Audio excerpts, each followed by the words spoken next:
बच्चों, आज 12th में रसायन विज्ञान केमिस्ट्री में हम सॉल्यूशन विलयन चैप्टर के बारे में और डिटेल में उसके जो कंपोनेंट्स हैं, जो उसकी यूनिट्स हैं मेजरमेंट की, सारी चीज़ों के बारे में बताएंगे। सबसे पहले हम डिस्कस करेंगे व्हाट इज सॉल्यूशन। विलयन क्या है, विलयन क्या होता है इसको बता दें। विलयन दो या दो से अधिक पदार्थों का सामांग मिश्रण होता है। Solution is the homogeneous mixture of two or more than two substances. ये लेकिन इसके दो मेन कंपोनेंट्स होते हैं, एक होता है सॉल्यूट और दूसरा होता है सॉल्वेंट।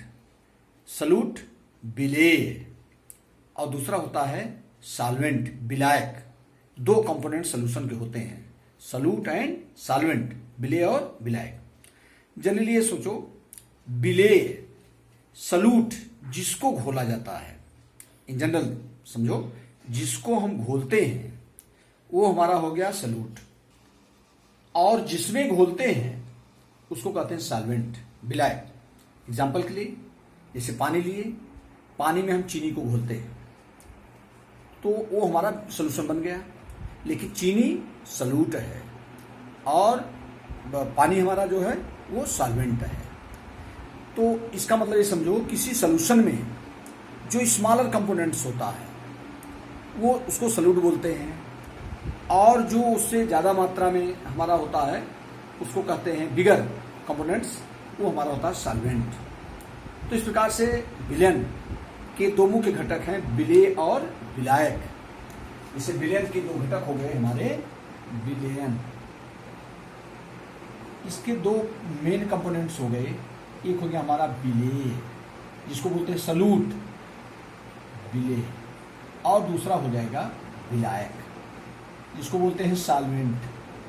ये हमारा जैसे चीनी, ये हमारा हो गया विलेय, और पानी हमारा हो गया विलायक, ये हमारा हो गया। या नमक पानी कोई ले लो, तो जिसको हम घोलते हैं वो हमारा हो गया विलेय, और जिसमें घोला जाता हो गया विलायक। लेकिन इसकी डिफिनेशन मेनली ये होती है कि विलयन में वह घटक जो अपेक्षाकृत कम मात्रा में होता है वो विलेय होता है, और जो ज्यादा मात्रा में होता है वो विलायक होता है। विलेय मीन्स घुलने वाला और विलायक माने होता है घोलने वाला।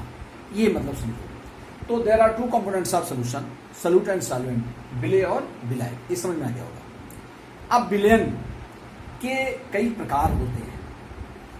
नंबर एक पर जैसे तुम्हारा है, एक हमारा होता है संतृप्त विलयन, दूसरा होता है असंतृप्त विलयन, saturated solution and unsaturated solution. संतृप्त विलयन क्या होता है, जैसे हम पानी में चीनी को घोलते जाएं, एक ऐसी कंडीशन आएगी चीनी का घुलना बंद हो जाएगा, तो जिसमें विलयन की वह अवस्था, संतृप्त विलयन वह विलयन जिसमें और अधिक विलेय को नहीं घोला जा सकता, वो संतृप्त विलयन हो गया। और असंतृप्त अनसैचुरेटेड सॉल्यूशन क्या होता है, जिसमें विलेय की मात्रा को और घोला जा सकता है। तो ये दो है, संतृप्त और असंतृप्त विलयन, सैचुरेटेड एंड अनसैचुरेटेड सॉल्यूशन। लेकिन किसी विलयन के जो सांद्रता होती है, सांद्रता क्या होता है, मोल्स पर लीटर। विलयन के किसी विलयन का जो गुण है वो डिपेंड करता है उस विलेय की मात्रा पर। इस विलेय की जो प्रॉपर्टी होती है, और विलायक में तो इस विलेय का जो नेचर होता है वही इस विलयन की कंसंट्रेशन को बताता है। तो किसी विलयन में की सांद्रता क्या होती है, किसी विलयन में विलेय के मोलों की संख्या, मेन संख्या। व्हाट इज मोल्स, मोल्स क्या होते हैं, किसी पदार्थ के इकाई आयतन में जो उसके ग्राम अणु होते हैं, ग्राम अणु को ही मोल कहते हैं। ग्राम अणु को ही क्या बोलते हैं, मोल। और मोल होता है मात्रा बटे अणुभार। मोलों की संख्या कैसे निकालते हैं, जैसे किसी के में हमको मोल निकालना है तो मात्रा बटे अणुभार, जैसे NaCl का 10 ग्राम में कितने मोल होंगे, तो NaCl की मात्रा 10 ग्राम है, अपान NaCl का मॉलिक्यूलर वेट अणुभार जितना है, तो उसकी मात्रा में अणुभार से डिवाइड कर दोगे तो आ जाएगा मोल।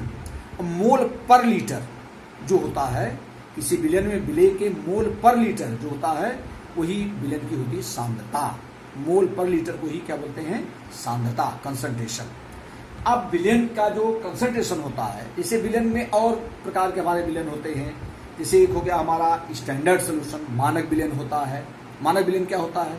ऐसा विलेन जिसमें विलेय और विलायक एक निश्चित अनुपात में होते हैं, वो हमारा हो गया स्टैंडर्ड सोल्यूशन, जिसमें एक निश्चित रेशियो हो, एक निश्चित मात्रा हो, कितना विलेय है, विलायक है और उसमें इतना विलेय घोला गया है, तो हमारा स्टैंडर्ड सोल्यूशन होता है, मानक सोल्यूशन होता है। एक होता है कंसंट्रेट सोल्यूशन, एक होता है डाइल्यूट सोल्यूशन, तनु विलयन डाइल्यूट सोल्यूशन और सांद्र विलयन कंसंट्रेट सोल्यूशन, जिसमें विलायक की मात्रा बहुत ज्यादा हो इन कंपेरिजन, उसमें विलेय की मात्रा कम हो। क्योंकि विलेय को घोला जाता है विलायक में, तो जिसमें विलेय बहुत कम मात्रा में हो, विलेय के मोलों की संख्या कम हो, विलायक के मोलों की संख्या ज्यादा हो, तो उसको हम कहते हैं तनु विलयन। और जिसमें विलेय के मोलों की संख्या इन कंपेरिजन विलायक अधिक है, तो उसको हम कहते हैं सांद्र विलयन कंसंट्रेट सोल्यूशन। तो जिसका वॉल्यूम ज्यादा हो, माने वॉल्यूम ज्यादा हो और विलेय कम हो, तो हमारा होता है डाइल्यूट सोल्यूशन तनु विलयन। और जिसमें वॉल्यूम के कंपेरिजन में विलेय की मात्रा पर्याप्त होती है, उसको कहते हैं सांद्र विलयन। तो इस प्रकार से विलयन कहें। लेकिन विलयन की सांद्रता हम पढ़ाने जो चल रहे हैं, तो हो गया विलयन। विलयन के दो मुख्य कंपोनेंट्स है, सॉल्यूट एंड सॉल्वेंट। अब विलयन की जो सांद्रता होती है, उसकी क्या क्या यूनिट होती है, उसी को हम बता रहे हैं, जरा ध्यान दीजिए।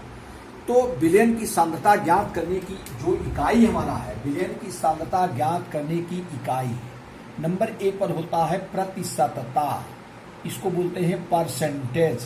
प्रतिशतता इसको बोलते हैं परसेंटेज। और इस प्रतिशतता में भी दो होता है, एक होता है आयतन प्रतिशतता, आयतन वॉल्यूम परसेंटेज जिसको बोलते हैं प्रतिशतता, और एक हमारा होता है दूसरा भार प्रतिशतता, भार प्रतिशतता, वेट परसेंटेज जिसको बोलते हैं।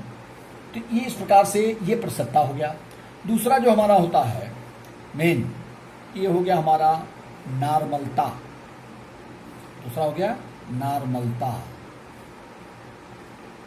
इसको बोलते हैं नॉर्मेलिटी। तीसरा जो हमारा हो गया मोलरता, मोलरता, मोलरिटी। फिर उसके बाद हो जाएगा हमारा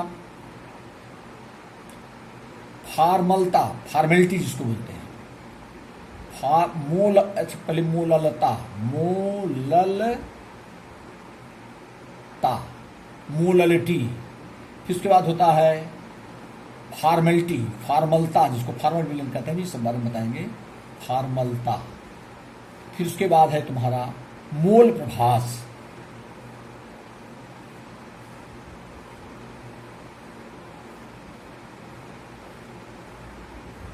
मोल फ्रैक्शन। तो इसके बारे में तुमको